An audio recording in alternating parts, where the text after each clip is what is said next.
para o processo de pauta.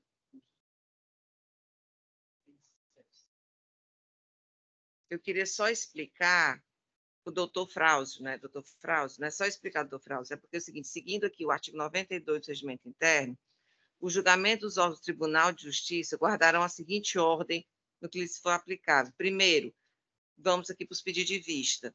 Segundo, os habeas corpus. Aí eu dou preferencialmente os advogados estão presentes, os habeas corpus. Depois nós damos a sequência aqui para os habeas corpus, né, para os advogados que estão virtualmente, não é isso? E depois nós damos a sequência para o processo de pauta, que estão presenciais. É por isso que nós damos essa sequência. Nós temos que obedecer essa sequência. Certo? Então, por mais assim que o senhor estivesse presente, mas a gente tem que primeiro julgar todos os processos, todos os habeas corpus, para depois esta pauta, para depois passar para os de pauta. Tá certo?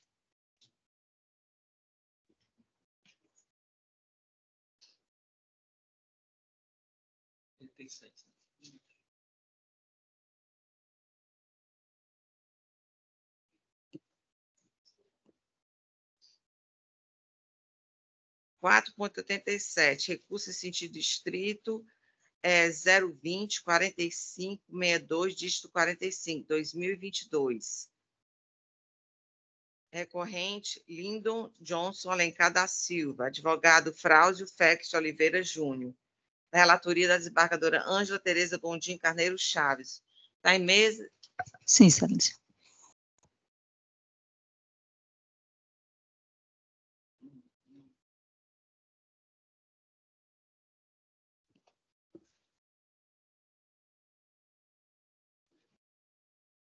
Tudo aqui.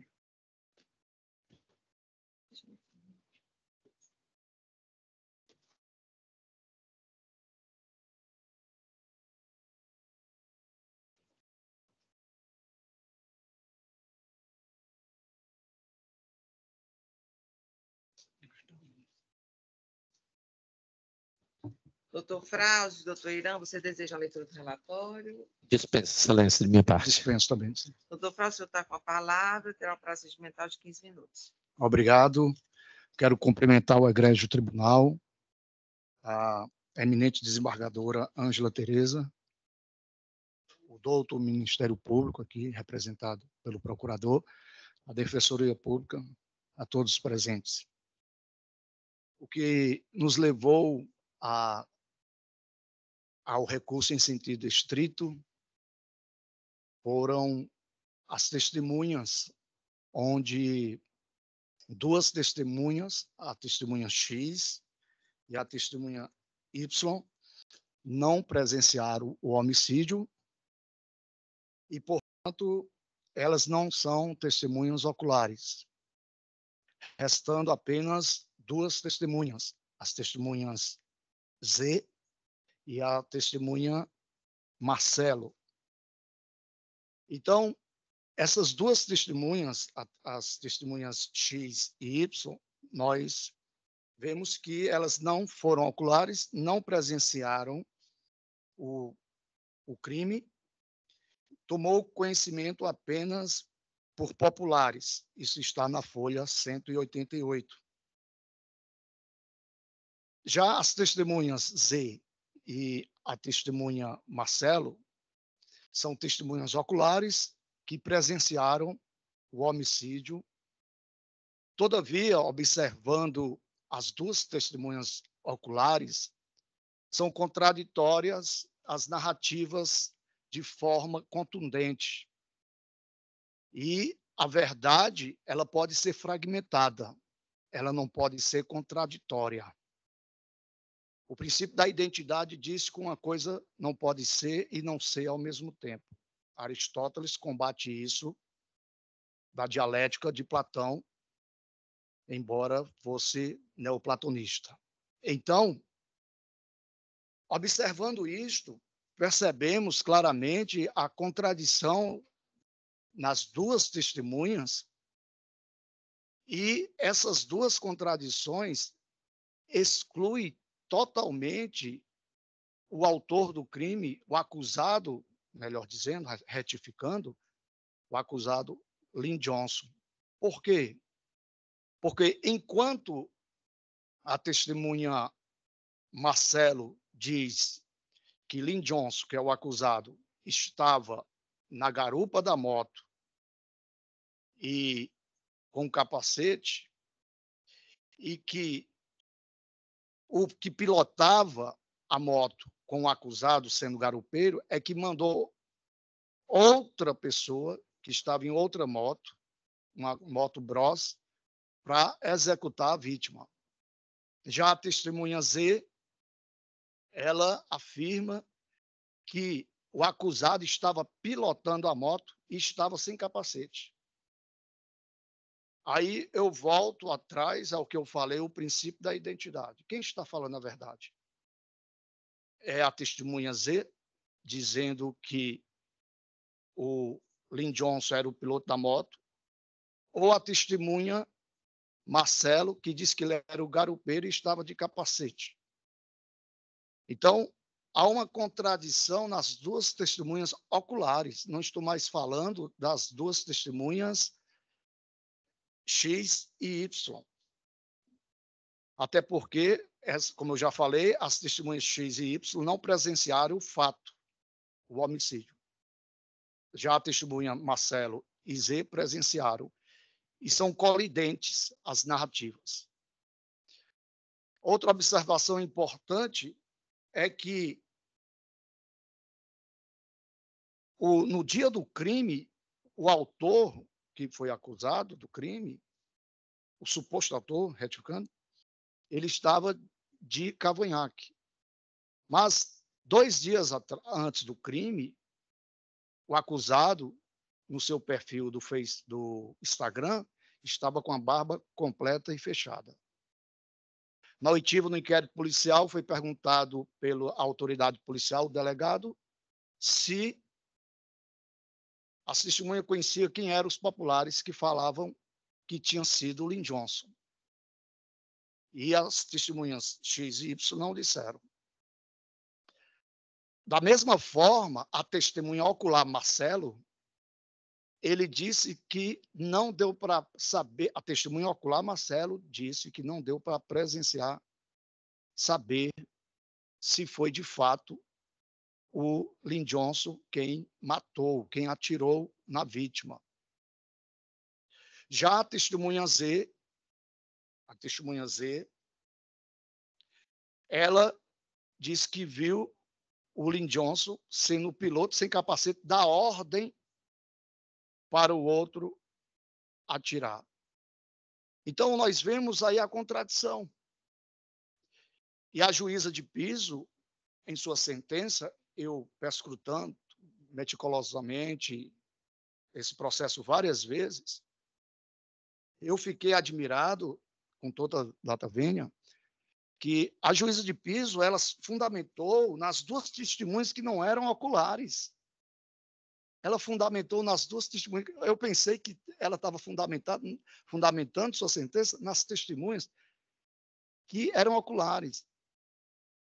E a douta juíza chega a dizer que era uma certeza que não tinha dúvidas, e ela não poderia dizer isso porque, para pronunciar o réu, tem que ter uma probabilidade de certeza, mas não uma certeza contundente para não influenciar no julgamento do tribunal do júri. E a douta juíza chegou a fazer isso em sua sentença. Quer dizer, não cumprindo o que está no artigo 413, se eu não me engano, acho que é o parágrafo 1º, sobre a fundamentação que não tem que ter uma probabilidade de indícios e não uma certeza absoluta, para não influenciar o tribunal do júri. E o Ministério Público, o parquê, também teve um lado. O parquê, mais prudentemente, atribuiu sua fundamentação às testemunhas oculares, todavia a uma só. Ou seja, quais são as testemunhas oculares? Marcelo e a testemunha Z. O parquê atribuiu a sua fundamentação a testemunha Marcelo dizendo que o autor do crime estava na garupa da moto, enquanto a outra testemunha Z diz que ele era o piloto. Aí eu pergunto, quem está certo das duas testemunhas oculares? Nessa contradição, como eu falei, a verdade pode ser fragmentada, ela não pode ser contraditória. Fere o princípio da identidade. Então, todo o processo, excelências, gira em torno das 4 testemunhas. 2 não são oculares. 2 são oculares. E as que são oculares se contradizem entre si. Eu pergunto, como fica o devido processo legal? Há um pressuposto na palavra devido de haver diligência, cautela, coisa que não houve desde o início do inquérito. Por que não houve? Porque o acusado, Lin Johnson, não tem o apelido de Mata-Gato. E os populares disseram que quem matou a vítima foi o Mata-Gato. Não se procurou saber quem era esse vulgo Mata-Gato. Por causa, ao meu ver, por causa do direito penal objetivo. Por que direito penal objetivo? Por causa que o acusado Lin Johnson teve um crime, acho que em 2017, cumpriu e foi acusado que ele era de facção e foi acusado por causa do seu estereótipo, sua aparência, mas o mérito da questão não foi investigado para se chegar à verdade real. Ao ponto, Vossas Excelências podem ver nos autos e no inquérito, ao ponto que ser reconhecido por populares que ninguém sabe quem são esses populares, no grupo de WhatsApp. Grupo de WhatsApp. E no dia do crime, o Lin Johnson estava pintando a casa, e tem testemunhas, estava pintando a casa onde estava morando. Ele trabalha como pintor. E aí, neste mesmo dia, ele estava com sua barba completa. E pasmem, excelências, a verificação para ver quem era dos autores, os 3 acusados ficaram as fotos de 3. Só um tinha cavanhaque. Outro não tinha barba. O que é que estava fazendo ali para ser averiguado se foi ele?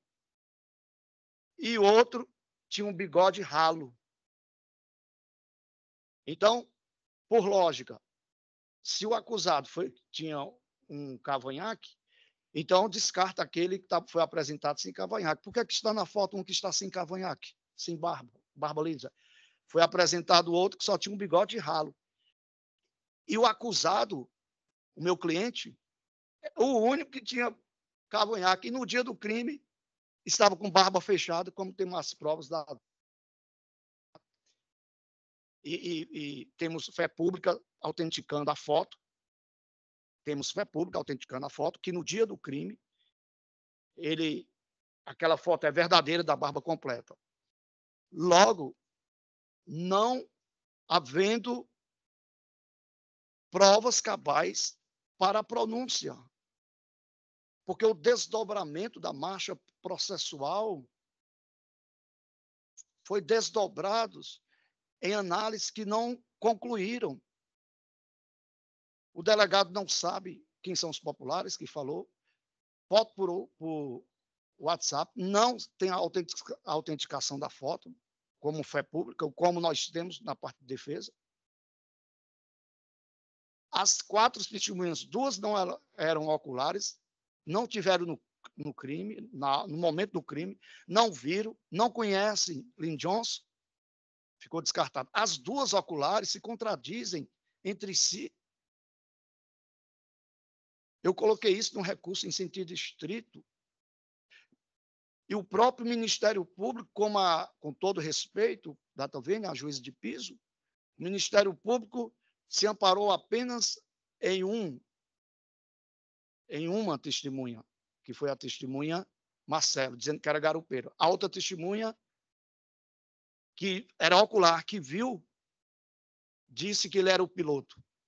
Há uma contradição aí. Onde fica a verdade? A verdade, ela existe quando o que é real corresponde ao fato. Isso é verdade. O que é verdade?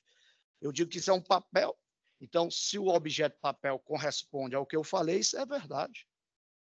Agora, se não há correspondência, não há causalidade. Então, não há uma correspondência entre o ocorrido, excelências, e com a pessoa do Lin Johnson, que está preso e estava trabalhando no dia, temos testemunhas. Essa é a minha observação. Muito obrigado pela atenção dos senhores. Obrigada, doutor. Parabenizo pela sustentação oral. Com a palavra, o novo procurador. Obrigado, excelência. Senhora presidente da Terceira Câmara Criminal, a quem renovo os meus cumprimentos, em extensão aos doutos desembargadores que a integram. Excelentíssimo representante da Defensoria Pública, ilustre advogado aqui presente na pessoa de quem cumprimento aos demais advogados, meus cumprimentos a todos os presentes. Busca a defesa, neste recurso de sentido estrito, a despronúncia do paciente. Além do que também ela pede a exclusão do delito de integrar a organização criminosa. E atentos à exposição do doutor advogado, doutora relatora, podemos observar que ele expôs aqui as questões oriundas a dúvidas, a possíveis contradições, né? Mas observando aqui a sentença do magistrado singular, diversamente do que aduz a nobre defesa, é preciso ver que o magistrado, com base no artigo 413 do Código de Processo Penal, ele foi fiel aos fatos até aqui apurados, quanto a indícios de autoria, a materialidade. O magistrado não ousou em esmiuçar, né, de forma e maneira alguma, o mérito probatório, até porque ele tem uma limitação também legal. As questões abordadas pelo magistrado aqui na douta sentença, ele descreve, ele envolve tudo o que foi apurado, não só na fase pré-processual, mas na fase da instrução. Indícios esses que levam a indícios de autoria e materialidade na pessoa aqui do recorrente. Esclareço também que as dúvidas, porventuras, existentes no entendimento da defesa, eminente relatora, cabe ao Conselho de Sentença ver, analisar para fins de julgamento. De maneira que, aqui, como nós sabemos, a sentença de pronúncia ela não exige a certeza, é apenas um juízo de admissibilidade de acusação, não se exigindo, excelências, práticas, provas inequívocas dos fatos narrados, e sim indícios de autoria e materialidade. Neste sentido, não só a doutrina, também a jurisprudência dos tribunais superiores e desse Tribunal de Justiça, jurisprudências essas já lançadas no parecer que se encontra nos autos digitais, elas corroboram com a decisão do juiz da pronúncia. Aqui nessa fase, é consabido que vigora o princípio do indubio processionetar e não indubio pro réu.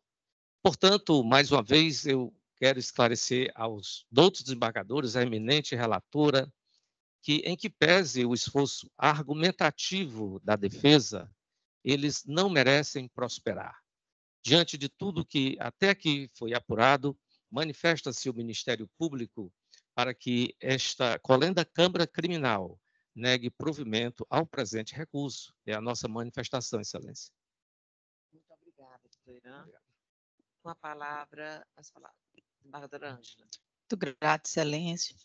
Parabenizo o doutor Fráudio Félix por sua sustentação oral. Vi que é um apreciador da filosofia, citando a lógica aristotélica, né?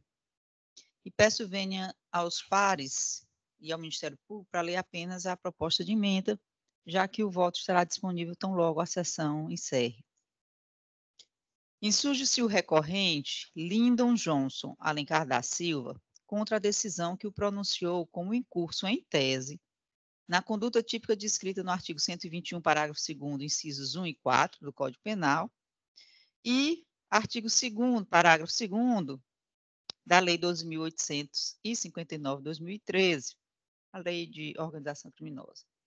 Oportunidade em que requer a impronúncia, tendo em vista a ausência de provas suficientes de autoria, já que a sua alcunha não é Mata-Gato e sim JS, assim como em razão da falta de provas quanto às qualificadoras, razão pela qual roga pela aplicação do artigo 414 do Código de Processo Penal.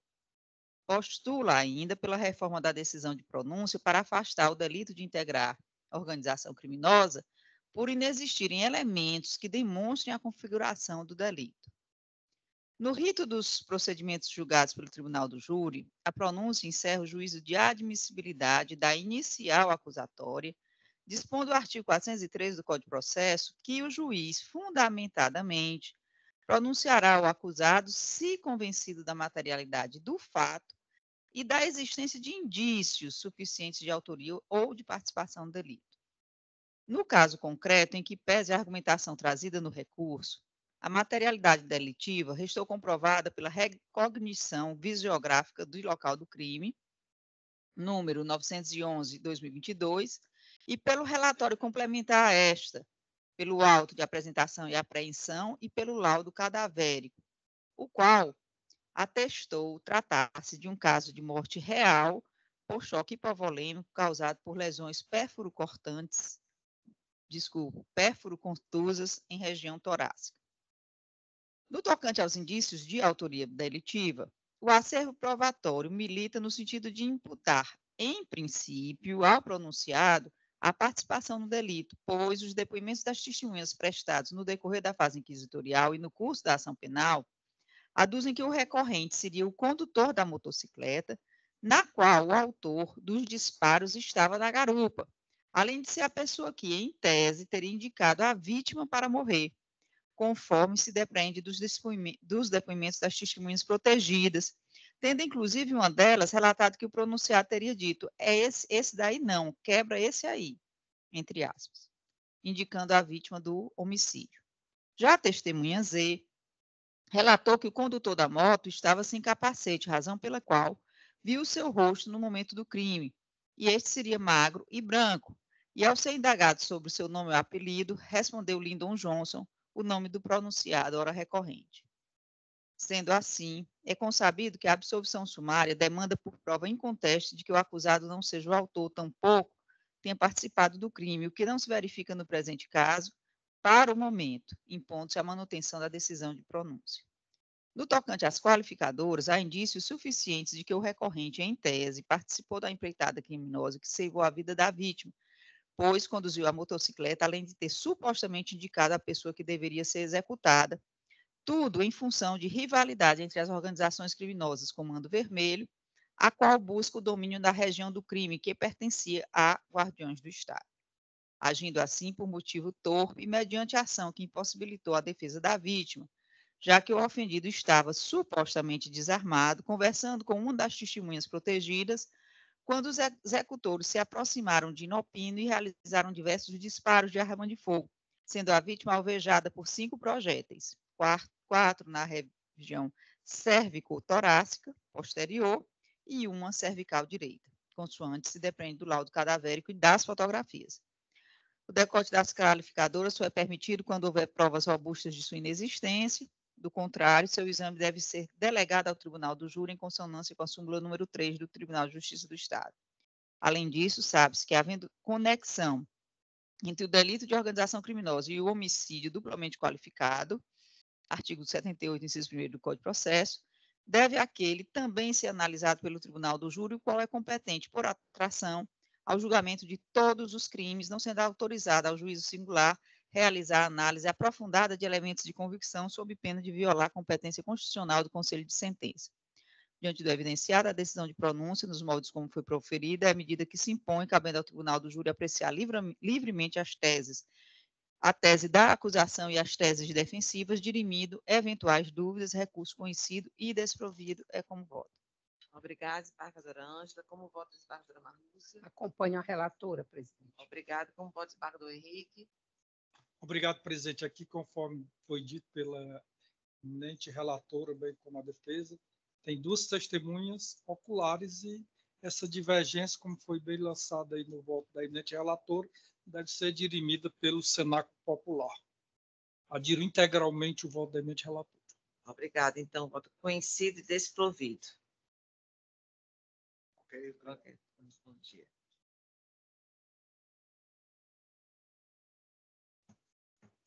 4.50, recurso em sentido estrito 020, 1607, dígito 07, 2023. Recorrente, Ariel Santos de Lima. Advogado, Raíssa Gomes Mesquita, da minha relatoria. A doutora Raíssa se encontra em sala?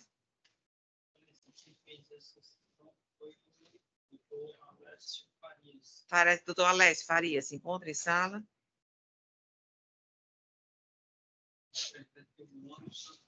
Sim, excelência. Boa tarde.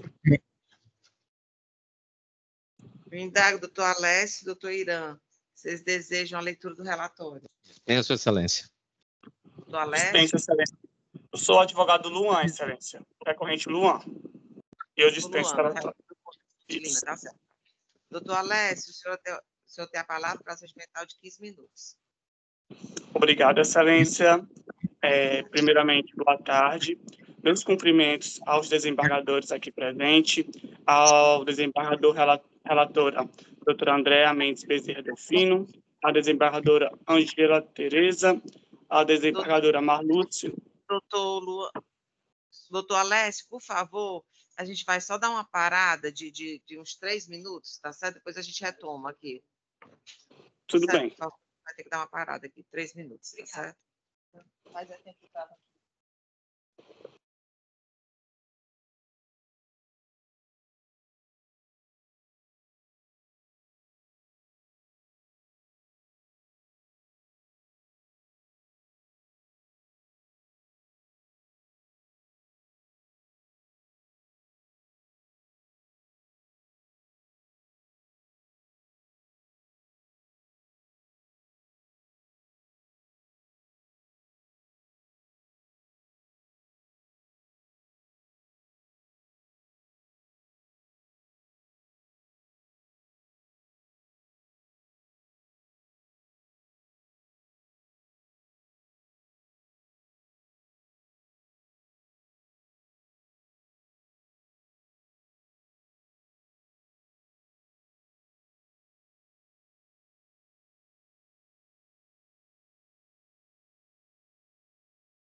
Pronto, doutor Alessio, podemos dar continuidade.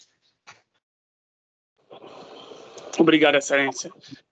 Continuando os meus cumprimentos às desembargadoras Alândia Tereza Godin, a doutora também desembargadora Malúcia Geraldo Bezerra, aos demais desembargadores presentes, meus cumprimentos à Defensoria Pública, ao membro da promotoria, aos advogados aqui presentes e aos servidores. Excelência, trata-se de um recurso em sentido estrito de uma acusação de homicídio qualificado pelo artigo 121, parágrafo 2º, inciso 1 e 4 do Código Penal, como também a acusação de organização criminosa. Aonde, no caso, dois acusados, né? Tanto o meu cliente, que é o recorrente, quanto também um outro corréu, com o nome de Ariel. Entrando primeiramente na parte preliminar das minhas razões. A audiência de instrução, Excelências, ocorreu no dia 25 de outubro de 2023. O fato ocorreu no dia 10 de abril de 2023. Os memoriais de acusação foram apresentados no dia 30 de novembro de 2023, mais de um mês depois da audiência de instrução. Excelências, houve uma certidão de publicação no dia nas folhas 650, aonde o prazo do presente patrono para apresentações dos memoriais ficou para o dia 23 de janeiro de 2024, conforme consta na folha 650. Isso devido à questão do recesso do final de ano. O juiz informou que o prazo do presente patrono era até o dia 15 de janeiro. Ocorre que não houve uma retificação da publicação para que eu seja intimado, informando que houve essa retificação em relação ao prazo da apresentação dos memoriais de defesa. No dia 23 de janeiro de 2024, que era o prazo para eu apresentar os memoriais, ocorreu um problema técnico e eu fui apresentar no dia seguinte, no dia 24. Para minha surpresa, quando ao protocolar os memoriais, eu vislumbro que foi proferida uma sentença no dia seguinte, sem sequer ter sido apresentados os memoriais, Excelências. Os memoriais não foram apresentados, foi proferida uma sentença sem os memoriais, ressaltando que a sentença foi um dia após o fim do prazo da defesa.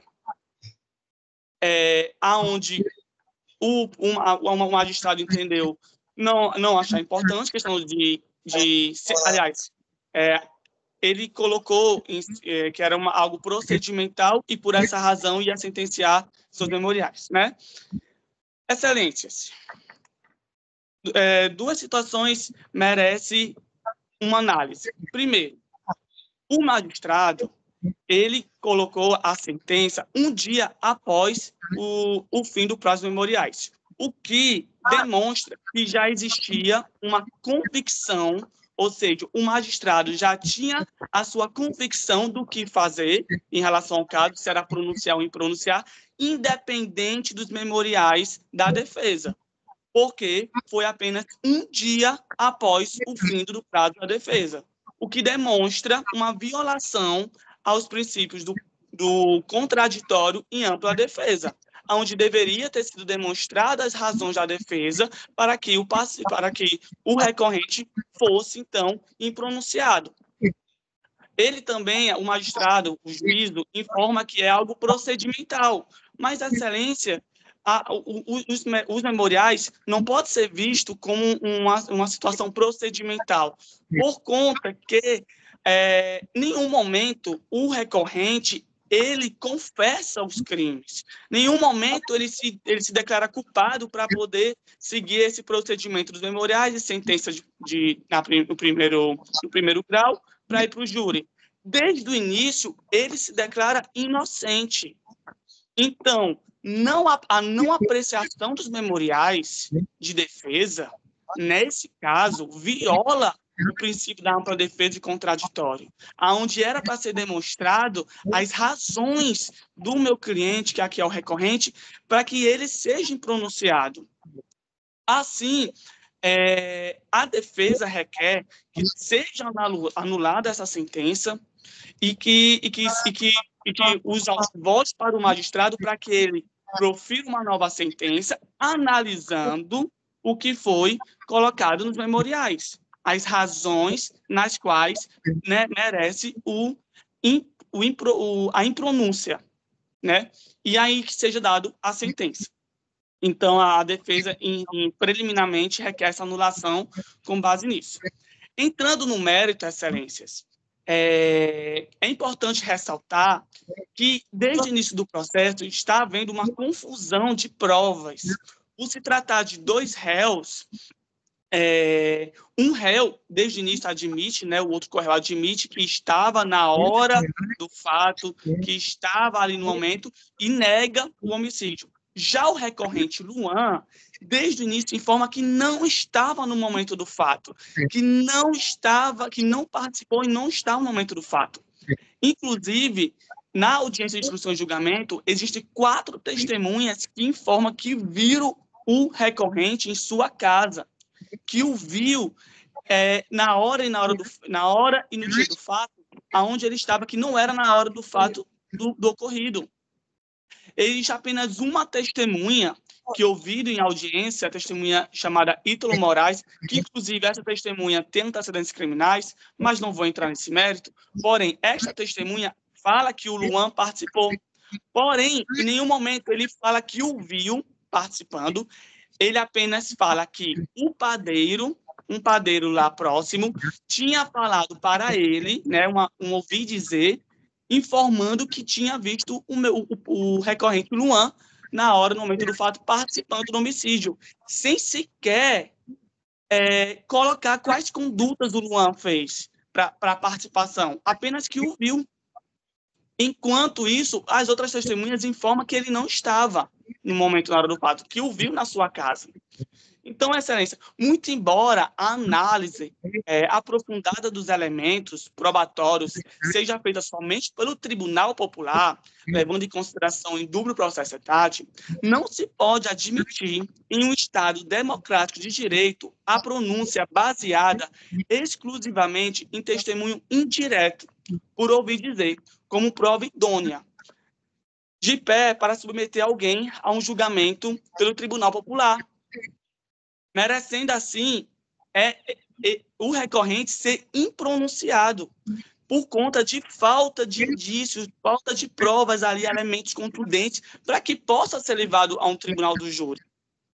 Porque se for assim, excelências, então quer dizer que qualquer pessoa que acusar a outra de um homicídio deve ir para um júri. Precisa reunir outros elementos. Um ouvir dizer não são provas idôneas para um júri. Lembrando que essa é a única prova em relação ao senhor Luan. Em relação ao outro acusado, em que ele confessa que estava no local, onde ele também levou o tiro, são as provas contra ele. Não se pode confundir as provas de um em relação ao outro. Na sentença do juízo, demonstra essa confusão de provas. Coloca os dois como se as provas se comunicassem, mas não se comunica, excelências. A não ser essa testemunha do ouvir dizer. Então, a defesa requer, no mérito, que seja reconhecido a impronúncia do senhor Luan, que é aqui o recorrente, e seja, no caso, que não vá para um tribunal do júri esse julgamento em relação a ele. Assim, a defesa requer. Obrigado por me ouvir. Obrigado. Obrigado, parabenizo pela sustentação oral. Com a palavra, o novo procurador, doutor Irã. Obrigado, excelência. Excelentíssima senhora presidente da Terceira Câmara Criminal, a quem renova os cumprimentos extensivos aos outros desembargadores que a integram. Excelentíssima representação da Defensoria Pública, ilustre advogado, os demais presentes, meus cumprimentos. A defesa, em suas argumentações postas, ela busca Na verdade, primeiro argumenta uma preliminar de nulidade em face das alegações finais, né, de Luan Santos não ter sido apresentadas. Depois, ela requer também a impronúncia, né, a impronúncia do recorrente.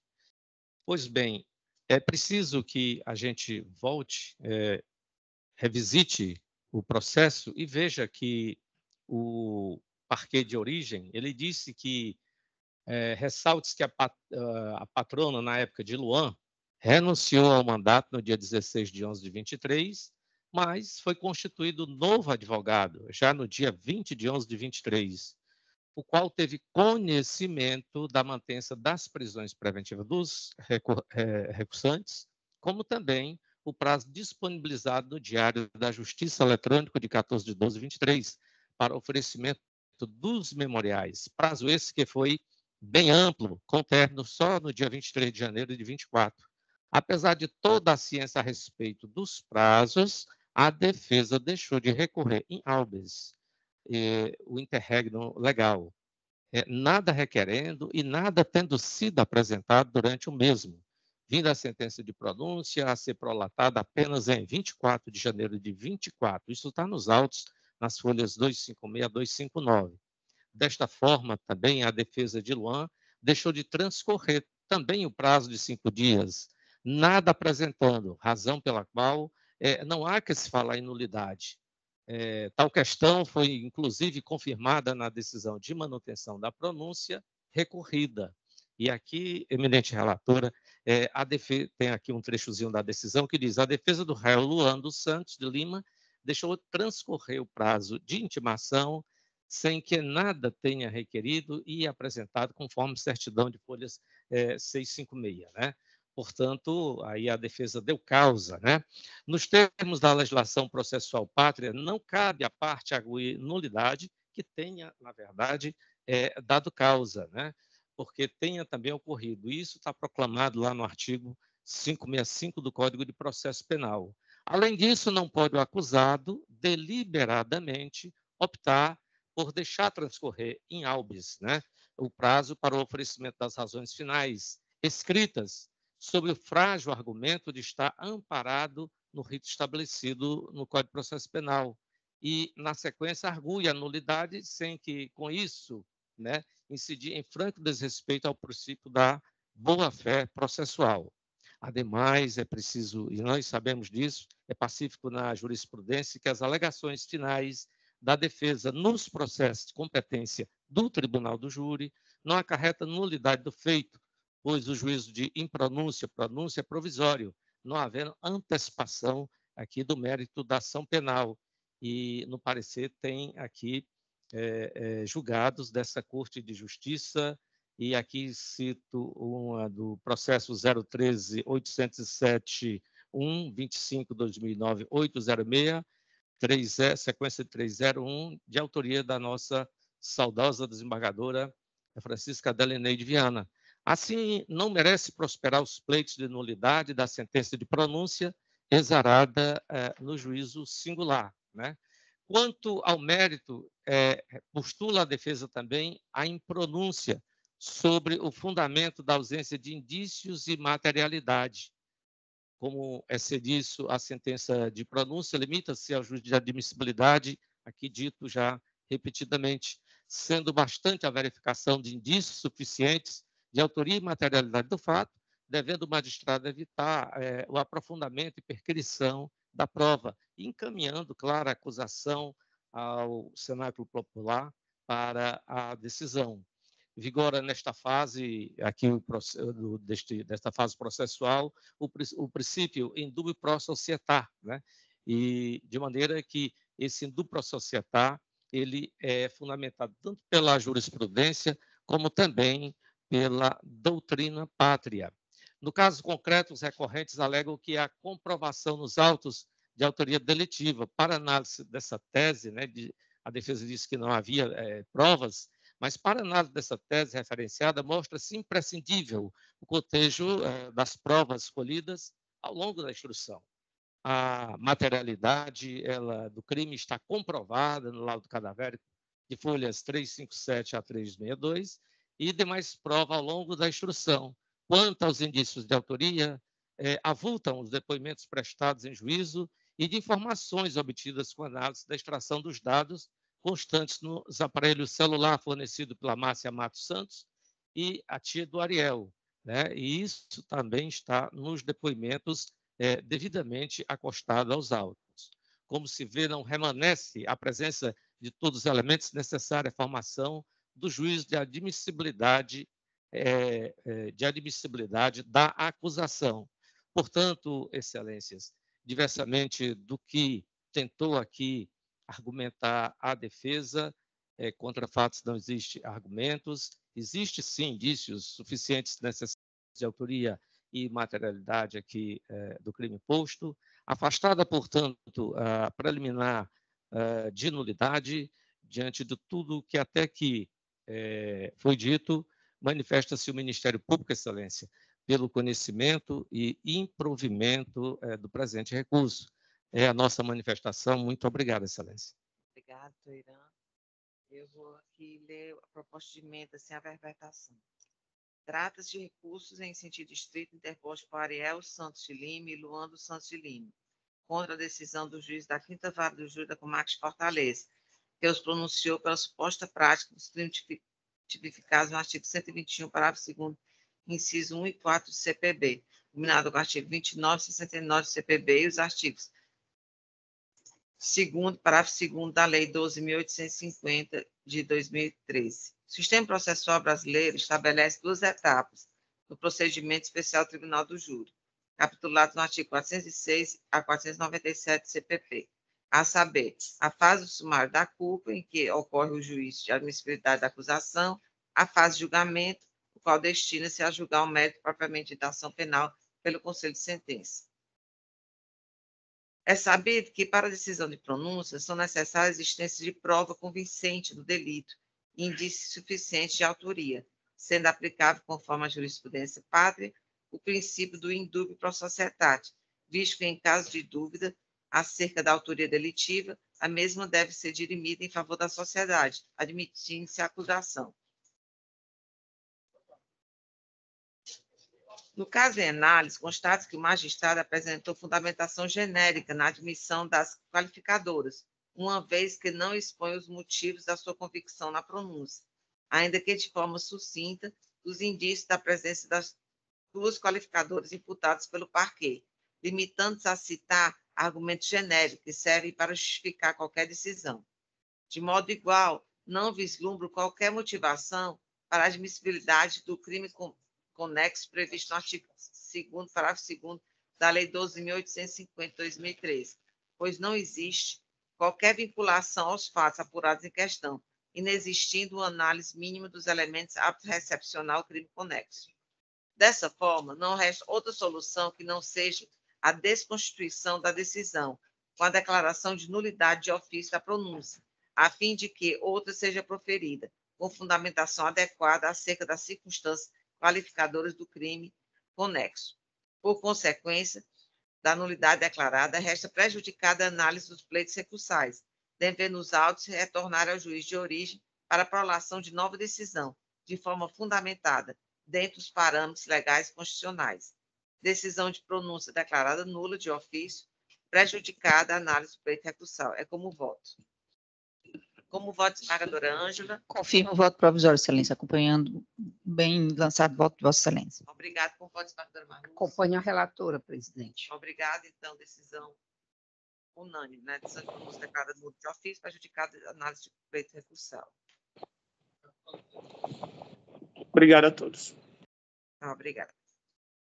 4.82. Apelação 023-3547 de 70, 2021. Apelante Antônio Carlos da Silva Costa.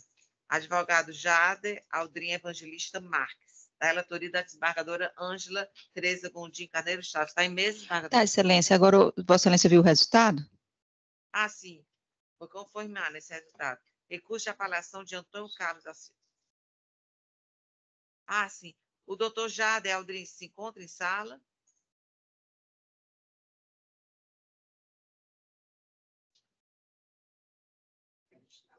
Ele estava, né? Porque ele teve a sustentação oral. Foi aquele. Não está. Proclamar o resultado, né, doutor? Restou para a sustentação, mas proclama o resultado, né? Recurso de apelação de Antônio Carlos da Silva Costa, conhecido e provido. Recurso de Ícaro Yuri Menezes Silva, prejudicado. Terminaram, né? Agora sim. Vamos para os destaques.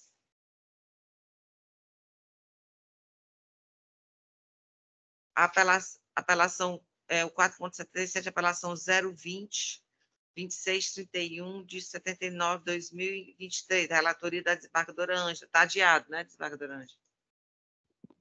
A senhora pode dizer o número? É o 020, 26... 31, né? 31. Isso aí vai ser adiado, mas foi uma falha do sistema, porque os votos antigos, eles não, a gente libera e não vem para o provisório, mas está adiado.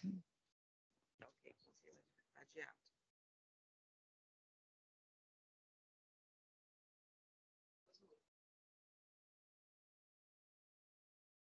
Processo pendente de julgamento. 3.22, habeas corpus 062, 7058.47, 2024. Relatoria do desembargador Henrique. Sentido, foi na concessão, não é isso? Só desembargador Ângelo? É o 062, 7058.47, desembargador Ângelo.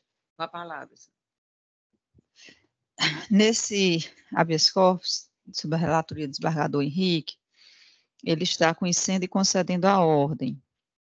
E, nesse caso, eu também peço vênia para dissentir, por conta da gravidade desse delito, foi um crime gravíssimo, apesar de ser uma tentativa, foram 15 disparos desferidos contra o automóvel da vítima, que foi atingida, teve de ser hospitalizada. Então, eu acho que nesse caso... Não, eu voto primeiro. Desculpe, então pronto. Eu não votei primeiro, não. Eu estou pedindo visto. Eu estou pedindo visto. Eu pensei que tivesse sido outro. Eu estou pedindo visto.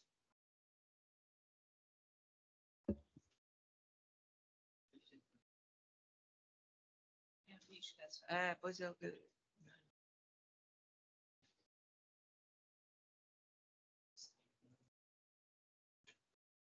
Eu também não votei, né, nesse 3.25. Não votei, né? Eu também estou pedindo visto nesse. 062, 72, 96, 66. 062, 72, 96, 66. Parcialmente conhecido na parte cognitiva. Concedida, mediante substituição de prisão preventiva por medidas cautelares diversas.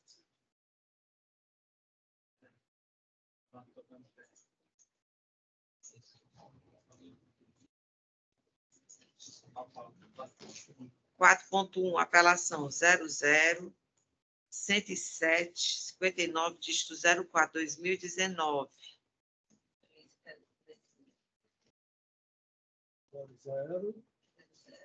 00 107 59 04. Eu vou pedir adiamento, vou pedir adiamento, excelência. Vai adiar.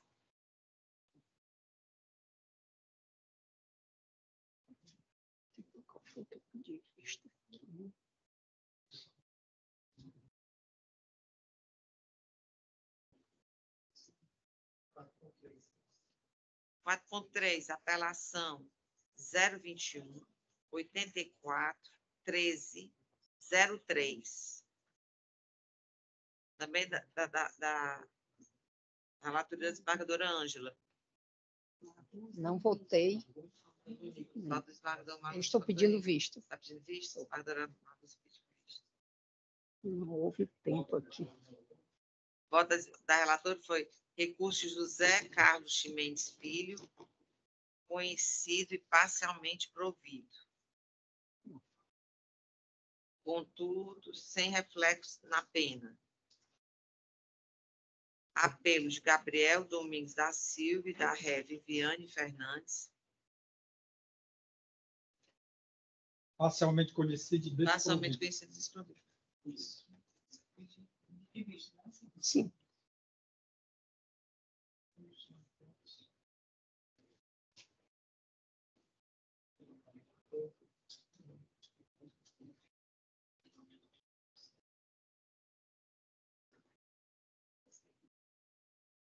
Quatro ponto quatro. Vai, parceiro. Diabo, né? Qual é?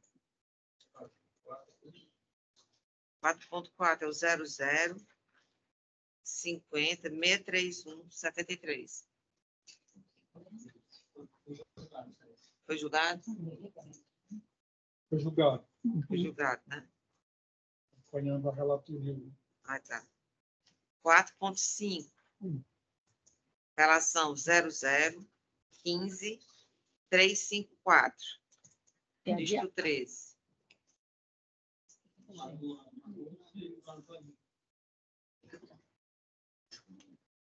Era um processo... Está adiado, né? Não, foi da vez da vez passada. Ah, tá. O governador fez uma observação. Hum. Que foi no sentido parcialmente provido, conhecido parcialmente provido quanto à pena. Falta desembargador Maluz, desembargador Henrique, desembargador Maluz. Eu fiz uma observação aqui, eu não discordei ainda, porque eu não... Deixa eu só me explicar. Pois é, eu só tive a dúvida de que eu não vi o termo. Pronto, o termo, tá? O termo de votação, de quesitação, está nas folhas 933, desembargador Henrique. E, de fato, a quesitação foi feita da seguinte forma, no quinto quesito. O réu, fulano de tal, praticou o crime contra a... 933. Quinto quesito. Vossa Excelência indaga que não foi feita a quesitação em relação a uma das vítimas. Pois é, aí a gente fez o voto porque há precedentes do STJ, inclusive estão aí no voto, de que, havendo concurso formal, como é o caso dos autos, pode haver a quesitação em relação a uma das vítimas e aproveitar todas as demais. Porém, todavia, concordo perfeitamente com Vossa Excelência que pode. Mas aqui não tem o nome de nenhum mais, só tem o crime reconhecido nas séries anteriores, que nem existe, está errado, mas vamos para frente. Não, porque eu estou no concurso já, só um minuto, desculpe. Concordo que, desde que tenha no quesito. Inclusive, nós já julgamos aqui, mas aqui o quesito... A identificação das vítimas. Aí aqui tem assim agindo o acusado Felipe Gonçalves assumiu o risco de matar Jocélio Gomes Leal. Pronto, esse é o quesito só de uma vítima. Certo. Ela é espécie do Jocélio. E o dos outros? Se O tiver quinto, Jocélio, fulano... O quinto diz assim, o réu Felipe praticou crime contra agente de segurança pública, o quinto quesito, que são exatamente os guardas, né, municipais e os agentes contra quem ele disparou. Mas o problema é esse, Barbara, não tem os outros. O certo seria o quê? Fazer um quesito para cada vítima, porque pode ser tentativa para um, tentativa, não reconhecer a tentativa. Mas muito bem, mas se ele tivesse botado aqui as vítimas, fulano de tarde dos anos 80, porque aqui dá o quê? Só é em relação ao Felipe. E mais, aqui no quesito no primeiro quesito, ou então ele tivesse botado lá no primeiro quesito, no dia 20 de outubro de 2017, por volta das 10h40, foram efetuados disparos de arma de fogo que deram ensejo de perfurações nas viaturas de guarda civil municipal, que se encontrava fulano, beltrano, não sei quem mais. Aqui a vítima é um carro. Aqui a vítima, no primeiro quesito, é as viaturas. E lá ele foi. Aí a minha dúvida, desembargador, foi exatamente por isso. Porque como não tem, em relação às outras vítimas, como é que nós podemos condenar alguém no concurso se não existe quesito específico das outras vítimas, e nem ele relacionou. Se ele tivesse botado aqui, o acusado assumiu o risco de matar José, Francisco, terceiro, não sei o que. Não, mas o quinto quesito aqui é o concurso formal, não tem relação. Sim, aí aqui, contra agente de segurança. Quem é o agente? Aqui é para qualificar o crime. Esse quesito, desembargador, é só para qualificar o crime, que é crime contra agente de segurança. Foi uma qualificadora, que foi uma inovação no Código Penal para dar mais, criar mais um incentivo para não se matar pessoas de segurança, da segurança. Aqui é só para qualificar, dizer que é uma pessoa, um agente de segurança pública. Então, qual seria a sua sugestão? Certo. A minha sugestão era só tirar o concurso formal. Por quê? Porque é que nós, normal, seríamos anularmos esse julgamento. Mas, se nós anularmos, nós vamos prejudicar a defesa e o STF proíbe. Tem uma súmula que diz que não podemos reconhecer nulidade de ofício que vai prejudicar o réu. Porque aqui ele já foi beneficiado, porque foi beneficiado em termos. Concurso formal. O jurado disse que era um concurso formal. Então, a minha sugestão para Vossa Excelência é nós só não reconhecemos o concurso formal. Temos que reconhecer em relação a essa... Mas isso não foi nem pleito, né? Não, reconhecendo de ofício. Por quê? Porque não prejudica o réu, podemos reconhecer porque não prejudica o réu, porque as outras vítimas não foram julgadas. Desembargador, então, vou pedir vista para analisar melhor essa questão e trago na próxima sessão. Tá certo? Perfeito, muito bem. Mas é interessante, muito interessante. Quando eu vi, por isso que eu lhe perguntei, será que eu não estou vendo, e eu já estava fazendo isso de noite ontem, será que eu não estou vendo os outros? Porque ele diz, nas séries, né? Mas eu procurei, fui lá olhar, cadê? Não encontrei.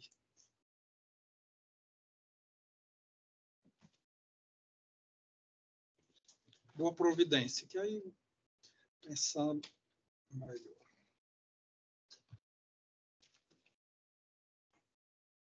Próximo. 4.6, apelação 02. Peraí, 02. 50, 489, dígito 12. 02, 50, 489, dígito 12. 50, 489, dígito 12. É da relatoria da desembargadora Marlúcia. Aqui é uma periférica, só em negócio da direito de recorrer de liberdade. Pronto. Que aqui, só adiantando, eu concordo em uma e discordo na outra. Mas a questão periférica, eu acho que não muda nem relatoria, nem nada. Essa é a 8912, né? Essa é. Eu até fiz aqui a anotação na agenda eletrônica. Na agenda eletrônica. Na 892, e a gente já pode até adiantar depois a 0509, sou pela negativa de aplicação das cautelares face à reincidência. Porque aqui, como eu sempre faço aqui, eu examino aquelas coisas, se é reincidência, se não é.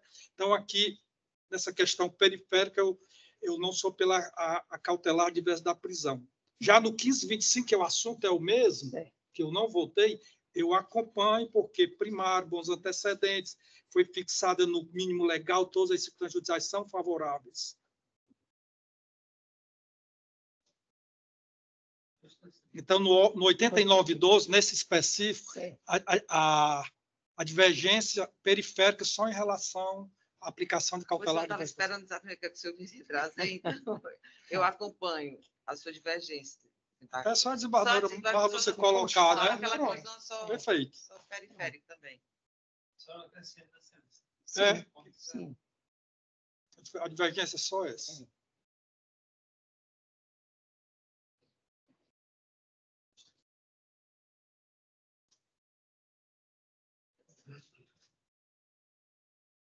Aí o seguinte, que é isso que eu falei, a mesma coisa. Só que eu acompanho, porque é primário no 0509. Não precisa eu acrescentar nada. Nada. Mas como eu não votei porque era para fazer a distinção Não, entre então uma coisa e outra. E o 4.7 vai ser para unanimidade. Por isso que eu não votei para fazer essa distinção. Perfeito. E o 4.7 a gente acompanha, né? É o 1525. Pronto, Porque é unanimidade. aquele negócio que primado dos antecedentes. Integralmente, é conhecido e provido. Aí eu não votei nesse, embora eu acompanhasse já, só para fazer a distinção.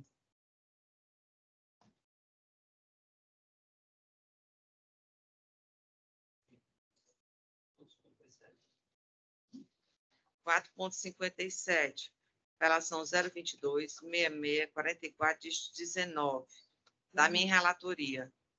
Pronto. Eu acho que É aquela questão também periférica só, do meu entendimento, é que não que é incompatível e que substitua por medidas cautelares, né? Sim, aí eu mantenho o meu voto, né, maioria.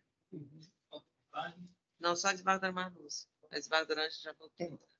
Não é isso, desembargadora? É.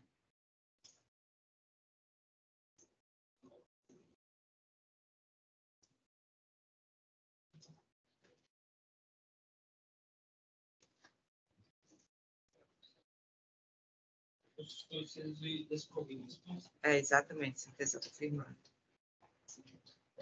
4.70, apelação 0200 199, diz 91. 0200 199 91. Da desembargadora Ângela.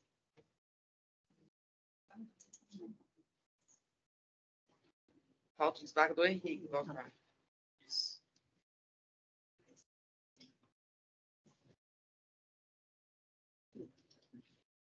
Não sei por quê. Eu adiro integralmente o voto da eminente relatora.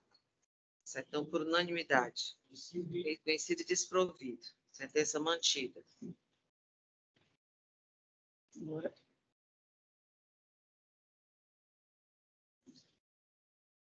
4.72, apelação. São 5 zeros, sequência 50, 10, dígito 83, 2011. A relatoria da desembargadora Ângela. Conhecido e provido.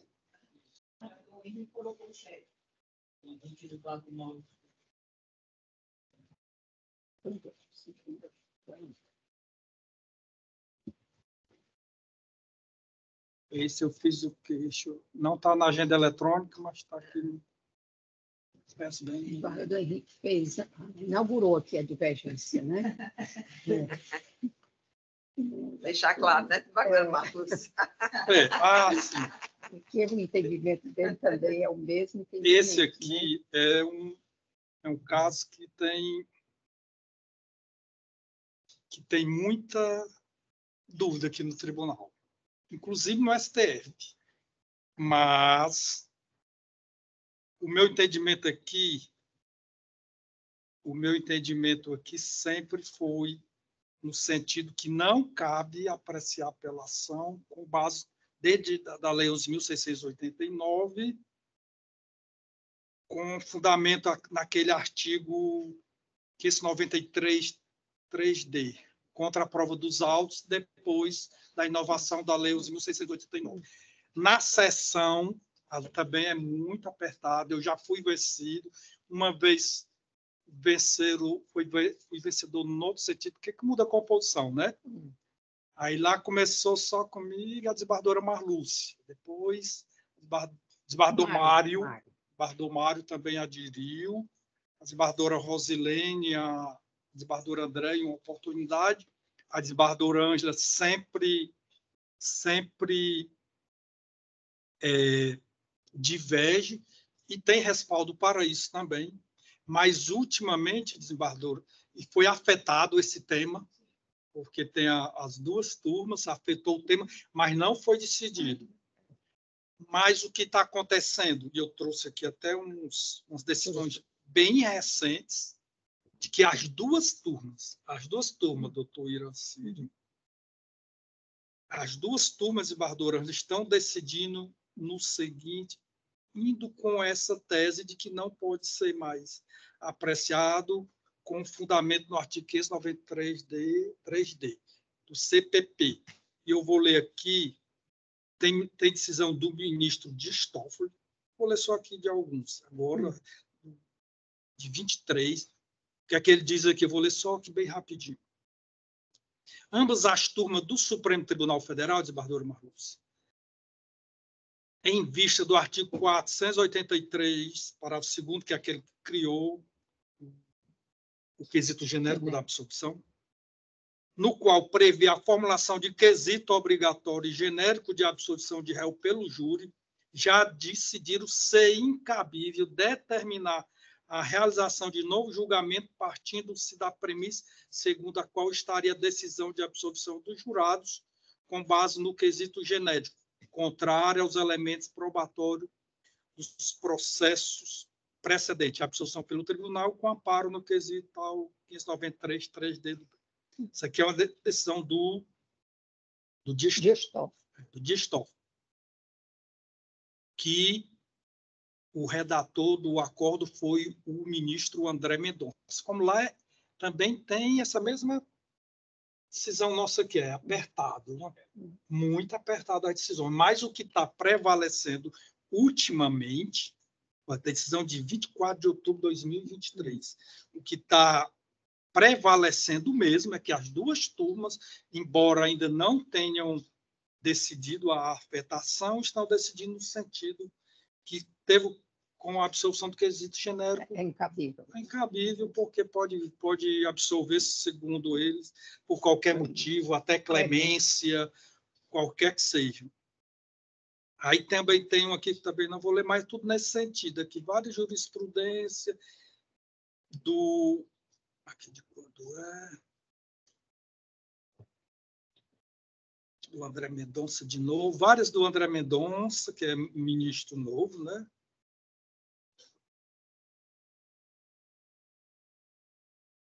No agravo. Deixa eu ver mais outra. Vou pegar outra aqui. Outra do cidadão, né? André Mendonça. André Mendonça, que em 26 de fevereiro de 2024. 26. Embora pendente de julgamento, aí ele cita lá, né, o que está em apreciação, que foi afetado. Submetido à repercussão geral, ambas as turmas do Supremo, em vista do artigo 483, parágrafo 2º, ele repete a mesma coisa, que eu não vou mais ler, para não cansar os senhores. Aí tem várias decisões nesse sentido, todas na mesma, seguindo a mesma linha. Aqui tem um relator André Mendonça, várias dele de outros, eu não vou mais ler, porque é tudo nesse sentido. Eu até pedi visto da sessão agravo, exatamente. Então, resumindo, o voto da desembargadora Ângela também tem lastro para prevalecer, mas o meu entendimento, desde que eu aqui cheguei no tribunal, foi no sentido contrário, o voto dela. O tribunal aqui é muito dividido nesse aspecto, resumindo. Aí eu vou pedir, venha a eminente desembargadora Ângela, ressaltando que o voto dela também tem lastro para prevalecer, mas é o meu entendimento pessoal que eu tenho que manter essa coerência. Obrigada. Desembargador Henrique, desembargador Ângela, deixa eu falar. Muito grata, Excelência. Não, só rapidamente, eu compreendo respeito ao posicionamento do desembargador Henrique, que é o mesmo da desembargadora Marluce, portanto, na minha trinca, eu sou minoria, mas, é como o senhor disse, o tema foi afetado, mas a gente ainda não tem uma decisão. Eu também estou aqui pegando algumas decisões do próprio STJ, uma bem recente aqui do dia 13 de maio, do ministro Messó de Azulay, ele dizendo que, no caso dos autos, o Tribunal de Origem deu provimento ao recurso ministerial, a fundamento de que as provas colacionadas aos autos, a saber, os depoimentos testemunhais, lesões causadas à vítima e confissão, são robustos para apontar o envolvimento da ré no crime narrado na inicial, determinando novo julgamento, e não viola a soberania do júri e a anulação de sentença que absolve o réu com base no 593.3d do CPP, quando manifestamente contrário à prova dos autos. Mutatis mutandi, seria, como o senhor disse assim, no início da sessão, a seu viso, qualquer crime grave não caberia medida cautelar, porque o 319 não faz essa distinção. Então, usando o mesmo raciocínio, qualquer decisão absolutória com base no quesito genérico, o Ministério Público não poderia recorrer também? Será que houve revogação do Código de Processo em relação à possibilidade de o Ministério Público se surgir contra sentenças absolutórias com base no quesito genérico? Estou só fazendo a mesma indagação, né? Em todo caso, quando vier o resultado da repercussão geral, a gente não vai ter mais, né? A gente vai ter que obedecer ao precedente. Mas eu só estou dizendo que eu insisto no posicionamento do voto, só apenas isso. Acompanho a divergência. Maioria vencida do tema muito interessante. Inclusive, um aqui que eu fui até vencido na sessão foi para a vice-presidência para subir e determinar o sobrestamento, mas o ministro Gilmar Mendes, que é o relator, ele disse que não pode sobrestar. Tem que decidir, que o tribunal vai decidir até que eles... Quando o STJ manda sobrestar, não tem jeito, né? A gente tem que sobrestar, mas sem essa recomendação, a gente tem que ir julgando. Só vai ficar responsável por lavrar, né?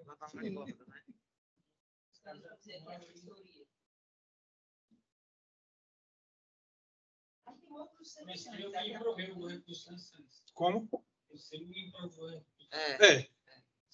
Provimento.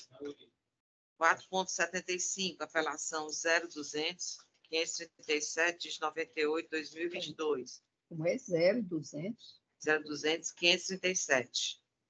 Já foi julgado. A advogada Malussa, ela colocou a declaração de pontos. Qual é o número? É uma declaração 0200, 537. Isso, 98. Isso, 98. Mas foi não. Boa tarde, Ana Clara. É o da receptação, né? Que é a mesma coisa, né? Por isso que é... Porra, posso falar? Não foi não. Metendo assim sem querer. Eu queria só explicar que é aquela questão, né, da receptação. Aliás, são dois aí que eu declarei divergência com relação ao crime de receptação, né, que é aquela questão da arma apreendida. Do crime antecedente. Do crime antecedente. Eu preciso registrar, né, que até pouco tempo eu adotava o entendimento de que a aquisição de arma de fogo em feira popular caracterizava o delito de receptação. Contudo, após refletir sobre o tema, sobretudo no que tange à distinção que se deve considerar entre ilicitude civil e ilicitude penal, mudei de posicionamento. Nessa senda, é imperioso recordar que o crime de receptação carrega consigo o aspecto de crime acessório, por não ter existência autônoma, reclamando a prática de um crime anterior, sendo imprescindível a comprovação da natureza criminosa do bem. Embora a arma tenha sido adquirida em feira popular, e isso por si só, sem a coexistência de outros elementos de prova, não pode resultar na presunção absoluta de que o réu tinha pleno conhecimento da origem criminosa do objeto adquirido. É evidente, inquestionável, que realizara um negócio ilícito, porquanto a aquisição de arma de fogo deve obedecer a rígidos regramentos legais, mas transmudar uma ilicitude civil para uma transgressão penal, o caso é muito largo. Aí eu colacionei aqui uma jurisprudência, mas, enfim, esse é o meu entendimento nas duas declarações de voto. Obrigada. Badrange, quer falar? As razões do voto também são conhecidas, acho desnecessário rebater, né? A gente tem... Já disponibilizado. Eu também aqui inaugurei essa divergência. Doutor Cid, foi até uma procuradora, foi um parecer que eu tentei lembrar, não foi, desembargadora? E não li. Eu, assim como a desembargadora Malussa, eu já voltei, se pegar aqui meus processos antigos, certamente vai encontrar vários nesse sentido. Mas uma procuradora, colega do senhor, que eu esqueço o nome, eu não lembro, ela emitiu um parecer nesse sentido. E me mudou o viés. E aí eu vou acompanhar a divergência inaugurada pelo desembargador. Só quanto ao crime de De receptação. receptação. É parcial a Fica divergência. parcial, A né? desembargadora poderia... Não, é porque... Ângelo, botar só... Sim. é, Não, você poderia... Como só é parcial, é só em relação a um delito, não a todos. E tem a dosimetria. A dosimetria, tem razão. é. E É. da desba- é. Tentei salvar. Não deu. Obrigada, Paulo. A maioria vencida a relatora. Ele também ganhou um prêmio, 2, eu me conformo. É. Eu passei o momento, né? Exatamente. 4.81, apelação 024, 28, 57. 024, 28, 57, dígito 37. E a mesma situação Do júri. homicídio do júri. O desembargador intencionou. 593, 3 Recurso A mesma Ministério coisa, né, Público, Flávio? passamento de função. É, por questão de fundo. perfeito. Então, pronto. Sem ninguém. Eu estou desembargador. E eu acompanho a divergência. É, já da Henrique Carvalho.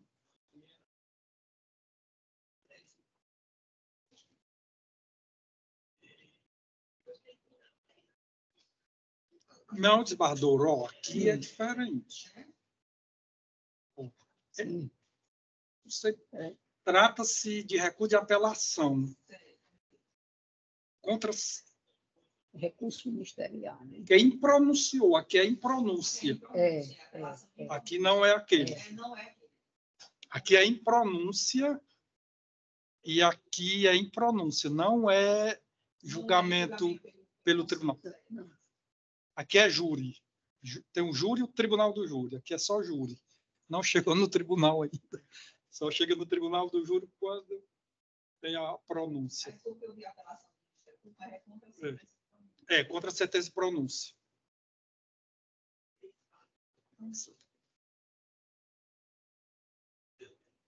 Analisando as provas, né? Será que a sua questão é uma questão mesmo? Falta o desembargador Marlos, Eu acho que Ele está segunda dose do júri.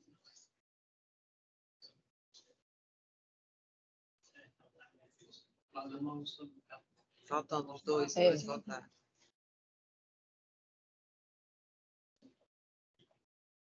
Vamos ver aqui o que é isso.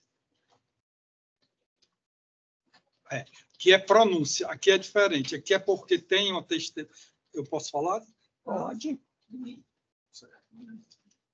Aqui é porque não tem testemunha de viso ocular, ao contrário daquele processo que tinha testemunhas de viso. Esse não tem testemunha de viso. E aqui também, eu confesso que no meu início, lá quando eu estava no júri, eu, desembargador Ângelo, pronunciei muito nesse sentido. Mas como a gente vai evoluindo, vai ouvindo manifestações do STJ, E vai se não sei de convencendo. quem, vai se convencendo, vai aprimorando. Confesso que eu julguei muitos processos igual a que esse magistrado julgou. Mas o entendimento hoje, preponderante, inclusive foi nula uma sentença minha de pronúncia na sessão criminal por esse mesmo motivo. Por isso que eu me lembrei bem, eu não esqueço. Foi nula a sentença de pronúncia porque era nesse mesmo sentido. Foi só colhido na fase policial e foi de ouvir dizer. Aí a gente vai ver aí o que é que se diz hoje. Não se pode admitir um Estado democrático de direito à pronúncia sem qualquer laço probatório. Normalmente, quando os testemunhos colhidos são baseados em testemunho por ouvir dizer. Aí tem muitos doutrinadores, o STJ está rigoroso. Tem que ter pelo menos um liamezinho com outra coisa. Aqui não, aqui só tem uma testemunha, até que é nome dele, testemunha X.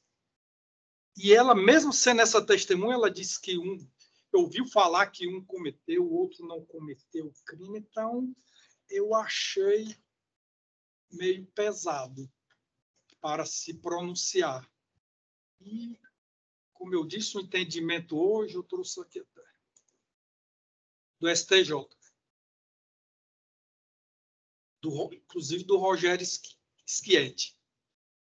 E confesso também, como eu fazia isso, tem muitos tribunais, muitos juízes que fazem, e muitos tribunais que também validam esse depoimento, só por ouvir dizer. Mas, ultimamente, o STJ está mais rigoroso. Delineada a questão em torno da imprancibilidade do testemunho de ouvir dizer, verifique as turmas de direito penal do STJ, atendo o entendimento que referida prova indireta, por si só, não autoriza a submissão do acusado a julgamento por parte do Conselho de Sentença. Nesse sentido, HC 706, 735 do Rio Grande do Sul, relator o ministro Sebastião Reis Júnior, turma 17, julgado do Diário da Justiça, de 17 de 2 de 2023. Também no agravo regimental em HC 751-046 Rio Grande do Sul, relator Ribeiro Dantas, no mesmo sentido. Então, como eu disse, eu vi já muito nesse mesmo sentido desse magistrado de primeiro grau.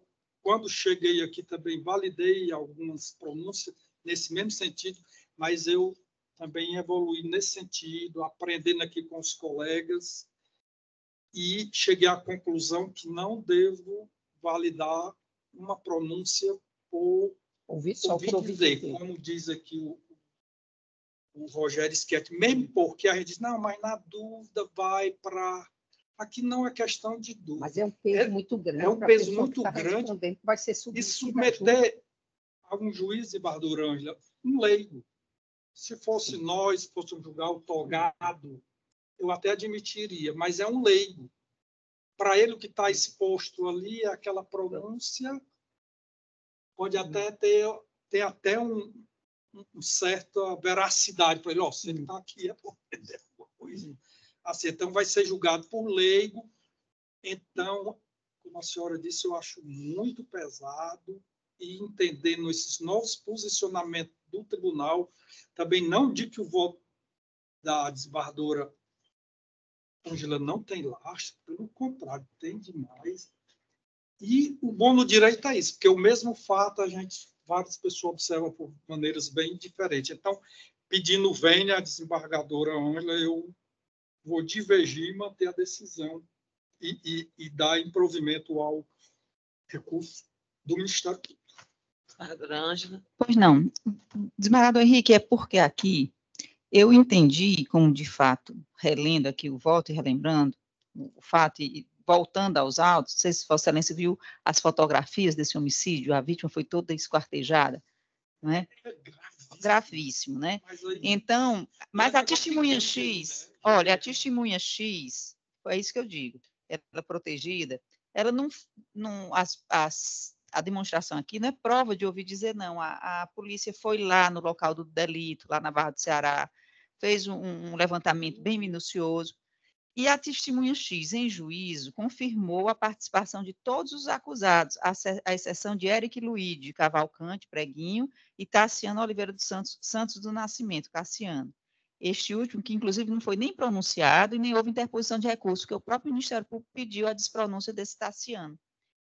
E, apesar de ter mencionado em seu depoimento lá no inquérito que Eric Luide participou do delito, e isso poderia ser uma aparente contradição, estou dizendo isso no item 4, esse fato não é capaz de enfraquecer seu depoimento, pois, como digo, nos delitos dessa natureza é bastante comum que de retaliação.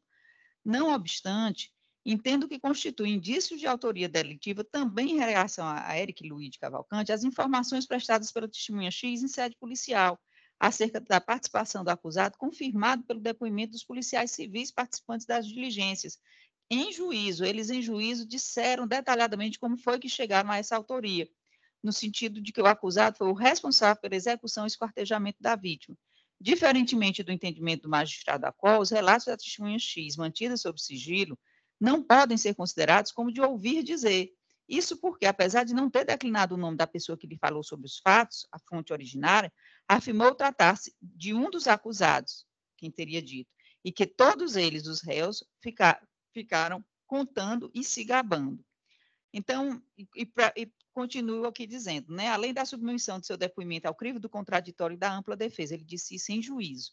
Sabe-se que nos delitos dessa natureza, com envolvimento de pessoas integrantes de facção criminosa, é bastante comum que as pessoas tenham medo de sofrer represálias, o que justifica a não declinação do nome da fonte. Então, aqui eu estou achando que não há testemunho de ouvir dizer, testemunho direto. Estou entendendo que essa testemunha X, em conjunto com os depoimentos dos policiais civis que fizeram as investigações todos sobre o crivo do contraditório, apontaram indícios suficientes para a submissão desses réus aqui todos ao júri. Não estou achando que houve testemunho direto e não estou também dizendo que esse depoimento foi dissociado dos outros elementos de prova, não.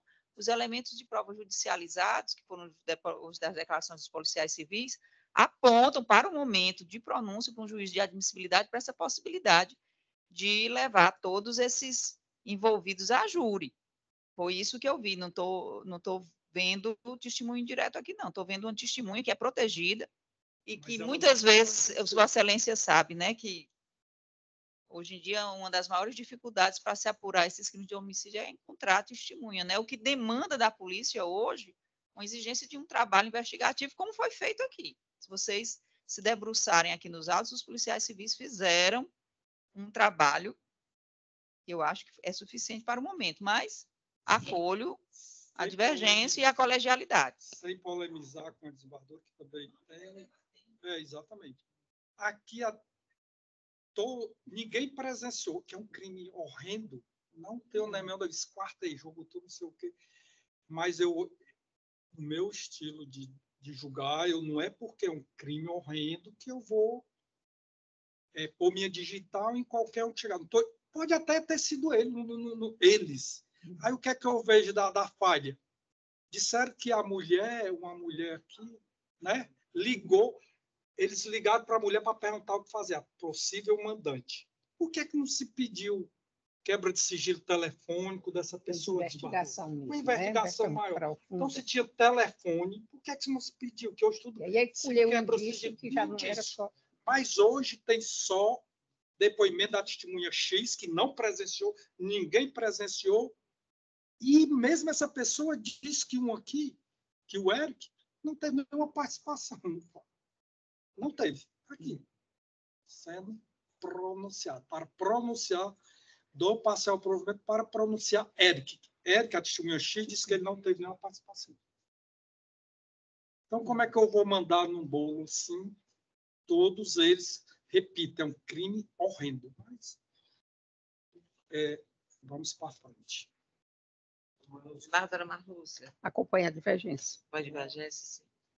A turma, com maioria de votos, vencida do outro relator, acordou em conhecer do recurso para negar-lhe provimento, nos termos do voto divergente do desembargador Henrique Jorge Holanda Silveira, designado para lavrar o acordo. 4.83. Apelação 0018-6005, dígito 90. 0018-605. Dígito 90. Ah, tá certo. Pronto. Ele me acompanhou. O outro foi, mas o outro vai lá para o voto. Hein? Na receptação? Não, os dois em que eu declarei o voto, que é sobre a receptação, eu vou lavrar. E eu vou lavar dos juros. Os dois do júri. É uma apelação, duas apelações. São três, não? São três? Tem outro. Esse aqui falta quem faltar? A desembargadora Marlúcia e o desembargador Henrique. Eu acompanho a divergência. Acompanho a divergência. O tema é o mesmo. Nós já discutimos lá. Da receptação. Da receptação. A dona Marlúcia aqui, né? Sim. Aquele 75. Sabe, colocou a declaração em voto. Sim, sim. O Elton que me manda os de julho. São dois ou três? São dois, né? E outro do tribunal Tem outro do quesito obrigatório. Então são dois. É porque o outro, a desembargadora adiou, não foi? Ela adiou. pediu Passado. Ela pediu E adiou visto. novamente. Pediu visto. Foi. Pediu Adiou visto, visto, aquele né? concurso formal. Terceiro, do concurso formal. Pediu visto. Perfeito. Visto. E o que eu pedi? Vistas. Com concurso formal. O concurso formal 0153 5413. É interessante.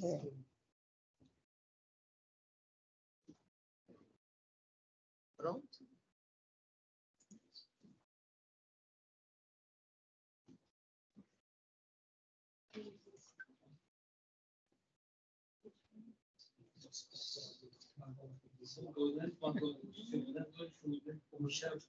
São meus 2 dias, né, Coelho? Por favor, tu me mandou. Pronto. Encerrou?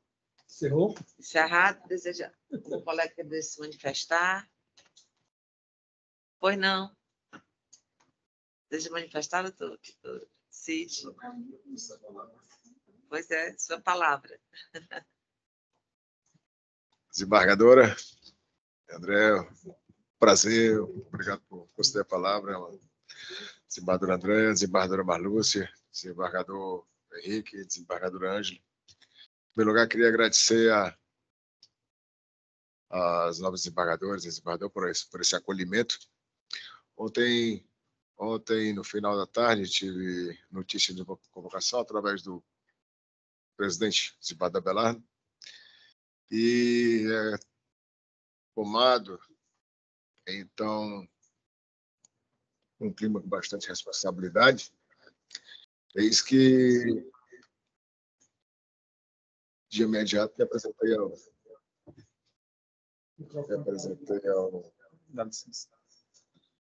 gabinete para que fosse dotada as providências.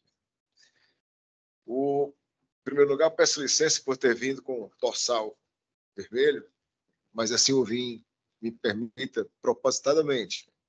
Tenho minha toga branca, um dorsal branco, mas esse tem um carinho especial, porque esse faz 4 anos que não vem ao tribunal, porque esse pertence à toga do meu pai. Com o nome bordado aqui.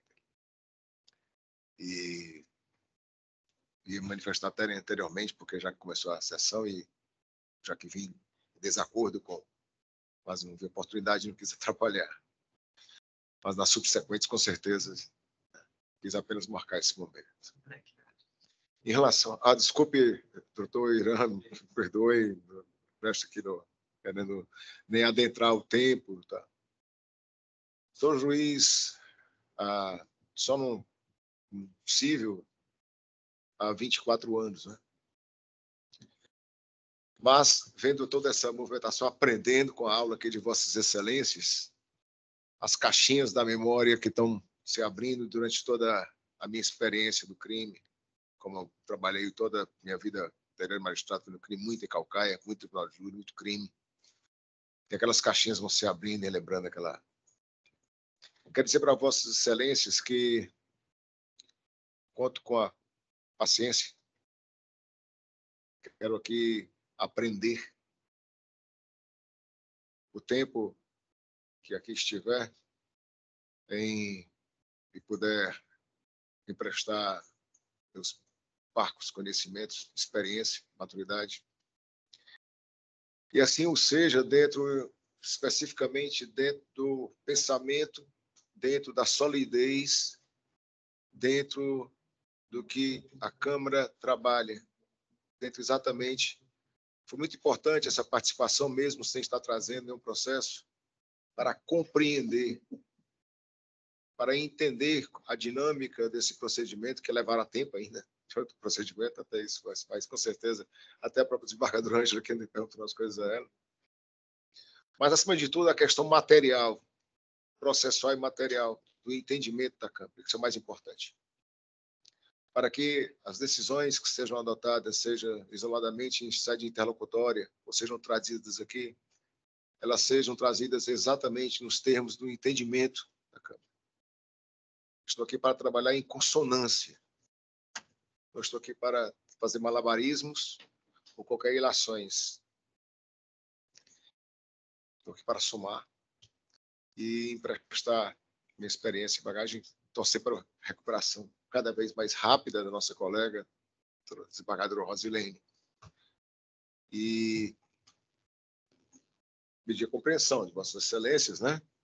O trabalho. Na próxima sessão, com certeza, a assessoria com certeza deve estar preparando alguns trabalhos e será mantido a ordem correta.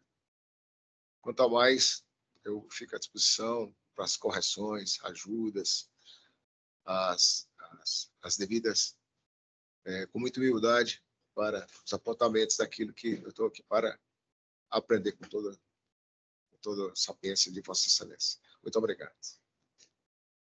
Obrigada, Osiris, mais uma vez, muito bem-vindo. Alguém mais deseja falar? Eu não. Então, declaro encerrada a presente sessão. Desejo uma ótima semana para todos.